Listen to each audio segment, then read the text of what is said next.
ಸಭಾಧ್ಯಕ್ಷರೇ, ಇದು ಒಟ್ಟು ಸಮಾಜದ ಸ್ವಾಸ್ಥ್ಯದ ಪ್ರಶ್ನೆ. ಇದು ನನಗನ್ಸುತ್ತೆ ಇದನ್ನು ನಾವು ಹೀಗೆ ಅಲೋ ಮಾಡಿದ್ರೆ ಬೇರೆ ಯಾವ ದೇಶನೂ ಬೇಡ ನಮ್ಮ ದೇಶನ ಹಾಳು ಮಾಡೋದಕ್ಕೆ.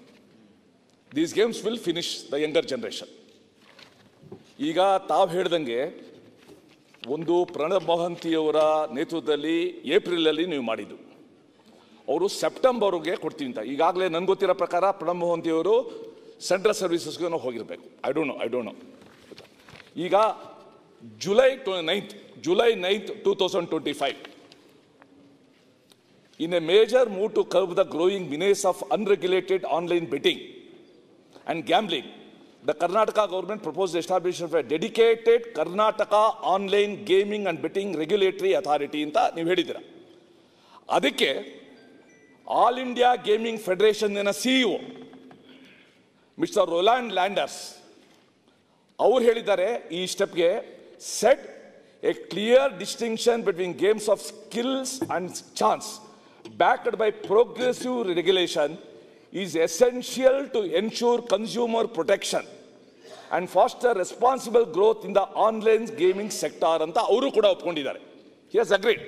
ನಾವೇನೋ ರೆಗ್ಯುಲೇಟರಿ ಮಾಡಬೇಕು, ಇದನ್ನ ಆ ಸ್ಕಿಲ್ ಬೇರೆ ಬೈ ಚಾನ್ಸ್ ಬೇರೆ ಅನ್ನೋದನ್ನ. ಸೊ ಇದನ್ನ ಮನಸ್ಸಲ್ಲಿ ಇಟ್ಕೊಂಡು ನಾನು ತಮ್ಮಲ್ಲಿ ಆಗ್ರಹ ಮಾಡೋದು, in the interest of the younger generation, in the interest of the health of the society, supreme ಕೋರ್ಟಲ್ಲಿ ಯಾವುದಕ್ಕೋ ಬಹಳ ಸ್ಟ್ರಾಂಗ್ ಇರೋ ಅಡ್ವೊಕೇಟ್ನ ಕರ್ಕೊಂಡ್ಬಂದು ನಿಲ್ಲಿಸ್ತೀರ. This case requires a strong defence, ಒಂದು ನಮ್ಮ ಸ್ಟ್ರಾಂಗ್ ಸಬ್ಮಿಷನ್. ಇದನ್ನ ಸುಪ್ರೀಂ ಕೋರ್ಟಲ್ಲಿ ಸ್ಟೇ ತಗೊಳ್ಳೋದಕ್ಕೆ ದಯವಿಟ್ಟು ಟಾಪ್ ಪ್ರಯಾರಿಟಿನಲ್ಲಿ ನೀವು ಕ್ರಮ ತಗೊಳ್ಳಿ. ಜೊತೆಗೆ ಆ ಮೊಹಂತಿ ಅವ್ರ ಕಮಿಟಿ ಏನಿದೆ, ಇವಾಗಲೇ ಆಗಷ್ಟು ಬೇಗ ಆ ರಿಪೋರ್ಟ್ ಕೊಟ್ಬಿಟ್ಟು ಇದನ್ನ ತಂದು ಸಮಾಜದ ಯಂಗರ್ ಜನರೇಷನ್ ನಮ್ಮ ಮಕ್ಕಳನ್ನ ಕಾಪಾಡಿ ಅಂತ ದಯವಿಟ್ಟು ನಾನು ಕೇಳ್ಕೊಳ್ತೇನೆ.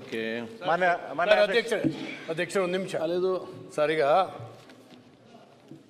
ನಮ್ಮ ಸರ್ಕಾರ ಇದ್ದಾಗ ಇದನ್ನ ಮಂಡನೆ ಮಾಡಿ ಜಾನಂದ ಅವರೇ ಇದು ಅಗತ್ಯವಾದ ವಿಷಯ ಚರ್ಚೆ. ಒಂದೇ ನಿಮಿಷ, ಬೇಗ ಅರ್ಧ ಗಂಟೆ ಚರ್ಚೆ ಮತ್ತೆ ಮುಗಿಸ್ತೀನಿ ನಾನು. ಓಕೆ, ಅವತ್ತು ಮಾಡಿದ್ವಿ ಕೊಡ್ರಿ ಅಧ್ಯಕ್ಷರೇ. ಒತ್ತಡ ಹೇಗಿತ್ತು ಅಂತ ಹೇಳಿದ್ರೆ ನಿಮಗೂ ಈಗ ಅರ್ಥ ಆಗ್ತಾ ಇದೆ ಒತ್ತಡ ಹೆಂಗೆ ಬರ್ತಾ ಇದೆ ಅಂತ. ಅವತ್ತು ಅಧ್ಯಕ್ಷರೇ ನನ್ನ ಚೇಂಬರಲ್ಲಿ ಹೇಳಿ ಹೋಗಿದ್ರು, ನೀವು ಇದನ್ನು ತರಬಾರ್ದು, ನೀವು ತಂದರೆ ನಾವು ಕೋರ್ಟ್ನಲ್ಲಿ ಅದನ್ನು ಸ್ಟೇ ಮಾಡಿಸ್ತೀವಿ ಮತ್ತು ಅದನ್ನು ಕ್ಯಾನ್ಸಲ್ ಮಾಡಿಸ್ತೀವಿ ಅಂತ ಹೇಳೋಗಿದ್ರು. ನಾನು ಅವತ್ತು ಹೇಳಿದ್ದೆ, ನಮ್ಮನ್ನು ಹೆದರ್ಸ್ಲಿಕ್ಕೆ ಬರಬೇಡಿ ನೀವು ಅಂತ, ಹೆದರ್ಸ್ಲಿಕ್ಕೆ ಬರಬೇಡಿ, ನೀವೇನು ಬೇಕಾದ್ರೂ ಮಾಡ್ಕೊಳ್ಳಿ ಅಂತೇಳಿ ಹೇಳಿದ್ವಿ. ಅವತ್ತು ಭಾರಿ ಒತ್ತಡ ಮತ್ತು ಯಾರ್ಯಾರು ಇನ್ವಾಲ್ವ್ ಆಗಿದ್ದಾರೆ ಅದನ್ನು ಈ ಸದನದಲ್ಲಿ ಹೇಳಲಿಕ್ಕೆ ಸಾಧ್ಯ ಇಲ್ಲದಿರುವಂಥದ್ದು ಇದು ಪರಿಸ್ಥಿತಿಗಳು. ನೀವು ಕೂಡ ಕೋರ್ಟಿಗೆ ಹೋಗಿದ್ದೀರಿ, ಅದನ್ನು ವೆಕೇಟ್ ಮಾಡಿಸ್ಲಿಕ್ಕೆ 2 ವರ್ಷ ಆಗಿದೆ. ದಯವಿಟ್ಟು ನಾನು ಹೇಳ್ತೀನಿ, ಯಾರಾದರೂ ಸರಿಯಾದ ಅಡ್ವೊಕೇಟನ್ನು ನೇಮಕ ಮಾಡಿ ನೀವೇ ಫಾಲೋಅಪ್ ಮಾಡಿ ಅದನ್ನು ಮುಗಿಸ್ಬೇಕು ಅಧ್ಯಕ್ಷರೇ. ಒಂದು ಮಾದಕ ವಸ್ತುಗಳು ಮತ್ತು ಆನ್ಲೈನ್ ಗೇಮ್ ಇದು ನಮ್ಮ ದೇಶವನ್ನು, ನಮ್ಮ ಸಮಾಜವನ್ನು ಏನು ಮಾಡ್ತಾ ಇದೆ ಅಂತ ನಮ್ಮೆಲ್ಲರಿಗೂ ಕೂಡ ಗೊತ್ತಿದೆ. ನಮ್ಮ ನಡುವೆ ಇರುವಂಥ ಎಷ್ಟು ಯುವಕರು ಆತ್ಮಹತ್ಯೆ ಮಾಡ್ಕೊಂಡು ಸತ್ತೋಗ್ತಾ ಇದ್ದಾರೆ. ಆದ್ದರಿಂದ ಇದು ಖಂಡಿತವಾಗೂ ಒಂದು ಬಹಳ ಗಹನವಾದಂಥ ವಿಷಯ. ಇದನ್ನ ಅವ್ರನ್ನ ಹೊಲ್ಸಕ್ಕಾಗೋದಿಲ್ಲ.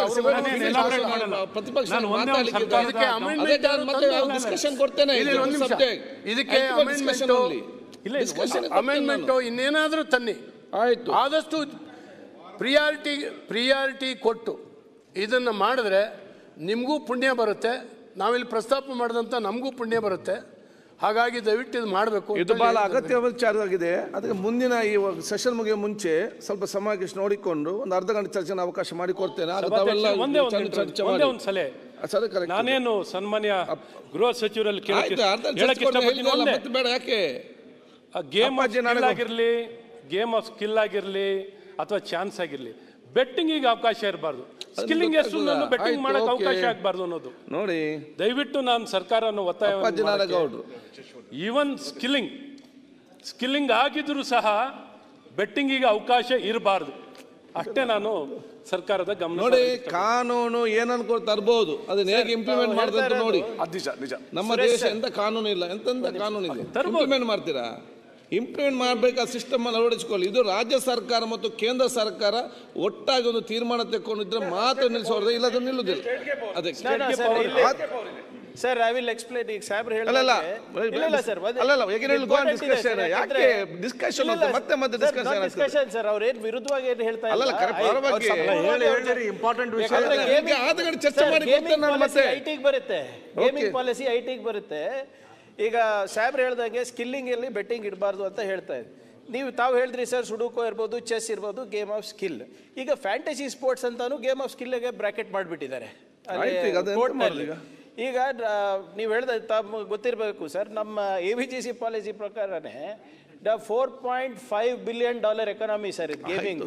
ಇದು 3 ವರ್ಷದಲ್ಲಿ $9 billion ಸರ್. ನಿಮ್ಗೆ ಆಶ್ಚರ್ಯ ಆಗುತ್ತೆ, ಇಂಡಿಯಾನಲ್ಲಿ close to around 590 million gamers are there and 140 million gamers are paid gamers. ನೀವು ಹೇಳ್ದಂಗೆ ಈ ಸ್ಪೀಕರ್ ಅವ್ರು ಹೇಳ್ದಂಗೆ ಕೇಂದ್ರ ಮತ್ತು ರಾಜ್ಯ ಸರ್ಕಾರ ಯಾಕೆ ಒಗ್ಗೂಡಿ ಕಾನೂನು ತರಬೇಕು ಅಂದರೆ, GST ಕೌನ್ಸಿಲ್ನಲ್ಲಿ ಈಗ ಆನ್ಲೈನ್ ಗೇಮಿಂಗಿಗೆ 28% GST ಹಾಕಿದ್ದಾರೆ ಸರ್. ತಮ್ಗೆ ಗೊತ್ತಿರೋ ಹಾಗೆ ಈಗ ಗೇಮಿಂಗ್ ಈಗ ಇಲ್ಲ ಈ ಸರ್ವರ್ ಮೇಲೆ ಆಡೋದು ಬಿಟ್ಬಿಟ್ಟಿದ್ದಾರೆ ನಮ್ಮವರು. ಈಗ ಹೋಗಿ ಈಸ್ಟರ್ನ್ ಯುರೋಪಿಯನ್ ಸರ್ವರ್ ಇರ್ಬೋದು, ನಿಮ್ಮ ಸೌತ್ ಅಮೆರಿಕನು, ಚೈನಾ ಸರ್ವರ್ಸ್ ಮೇಲೆ ಆಡ್ತಾ ಇದ್ದಾರೆ. ಅಧ್ಯಕ್ಷ, ಮುಂಚೆ ಅಟ್ಲೀಸ್ಟ್ ನಾವು ನಿಯಂತ್ರಣ ಮಾಡಿದ್ರೆ ಇಲ್ಲಿ ಯಾರು ಆಡಿಸ್ತಾ ಇದ್ದಾರೆ, ಎಲ್ಲ ಆಡಿಸ್ತಾ ಇದ್ದಾರೆ ಗೊತ್ತಾಗ್ತಾ ಇತ್ತು. ಅವಾಗ ಪೊಲೀಸರು ಹೋಗಿ ಆ್ಯಕ್ಷನ್ ತೊಗೋಬೋದಾಗಿತ್ತು. ಅವ್ರದ್ದು ಫಸ್ಟ್ ಏನಿದೆ, ಹೌದೇ ಎಂಟೈಸ್, ನೀವು ಹೇಳಿದ್ರಲ್ಲ ಸರ್, 1 ಲಕ್ಷ ರೂಪಾಯಿ ನಿಮ್ಮ ಹತ್ರ ಇದೆ, ನೋ GST ಅಂತ ಫಸ್ಟ್ ಅವ್ರದ್ದು advertisement sir. No GST, no KYC.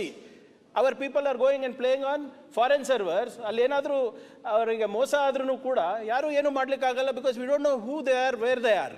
So ಅದಕ್ಕೆ ನೀವು ಹೇಳ್ದಂಗೆ ಕೇಂದ್ರ ಸರ್ಕಾರ, ರಾಜ್ಯ ಸರ್ಕಾರ ಎಲ್ಲರೂ ಸೇರಿ ಇದನ್ನ ಮಾಡಿದ್ರೆ ಒಂದು ಹಂತಕ್ಕೆ ಬರುತ್ತೆ ಸರ್. ಆಯ್ತು, ಮತ್ತೆ ಚರ್ಚೆ ಮಾಡ ಬರ್ತೇನೆ. ಒಂದೇ ವಿತ್ ಯುವರ್ ಪರ್ಮಿಷನ್ ನನಗೆ ಒಂದು ಬರೆದಿದೆ ಸ್ವಾಮಿ, 8,000 ಬೋನಸ್ ತಕ್ಷಣ, ಕರೆಕ್ಟ್, ಪ್ರತಿದಿನ ಗೆಲ್ಲಿರಿ. ಓಕೆ. ಅಂಡ್ ನಂದೊಂದು ಹೆಸರಿನಲ್ಲಿ ವ್ಯಾಲೆಟ್ ಬೇರೆ ಮಾಡ್ಬಿಟ್ಟಿದ್ದಾರೆ, 1,62,000 ರೂಪಾಯಿ ಹಾಕ್ಬಿಟ್ಟಿದೀವಿ ಅಂತ. ಓಕೆ. ಅಲ್ಲ ಎಲ್ಲರಿಗೂ ಬರ್ತಾ ಇದೆ. ನಿಮ್ಮ ಮೊಬೈಲ್ ನೀವು ನೋಡಲ್ಲ, ಅದೇ ಪ್ರಾಬ್ಲಮ್. ಈಗ ಎಲ್ಲರಿಗೂ ಬರ್ತಾ ಇದೆ. ಅದೇನು ಸುರೇಶ್ ಕುಮಾರ್ ಅವರೇ, ನನ್ನ ಪ್ರಶ್ನೆ ಇದೆ, ಇದನ್ನ ನೀವು ನಿಮ್ಮ ಸೀರಿಯಸ್ನೆಸ್ ನಾನು ಒಪ್ಕೊಳ್ತೀನಿ. ಇನ್ನೊಂದು ಅರ್ಧ kg ಜಾಸ್ತಿ ಪ್ರೆಷರ್ ಹಾಕಿ ಇವಾಗ ದಯವಿಟ್ಟು ಕ್ರಮ ಮಾಡಿ. ಓಕೆ. ಈಗ ಆನ್ಲೈನ್ ಈ ಗೇಮ್ಸ್ ಬೆಟ್ಟಿಂಗ್ ಬಗ್ಗೆ ಎಲ್ಲೂ ಕೂಡ ನಾವು ಅರ್ಧ ಗಂಟೆ ಚರ್ಚೆ, ಈ ಒಂದು ಅಧಿವೇಶನ ಮುಂಚೆ ಅದಕ್ಕೆ ಸಮಯಾವಕಾಶ ನೀವು ಕರೆಕ್ಟಾಗಿ ಚರ್ಚೆ ಬೇಗ ಮಾಡಿದರೆ ನಮಗೆ ಸಮಯ ಸಿಕ್ಕಿದ್ರೆ ಖಂಡಿತವಾಗಿ ನಾನು ಕೊಡ್ತೇನೆ. ಈಗ ನಮ್ಮ ಇಲ್ಲಿ ಗೇಮಿಂಗ್ ಒಂದು ಕರೆಕ್ಟ್ ಇರಲಿ, ಅದರ ಒಳಗಡೆ ಇರುವಂಥ ಗೇಮಿಂಗ್. ನ್ಯೂಸ್ ಫಸ್ಟ್, ನಿರ್ಭೀತಿಯಿಂದ ನಿಮ್ಮ ಪರವಾಗಿ.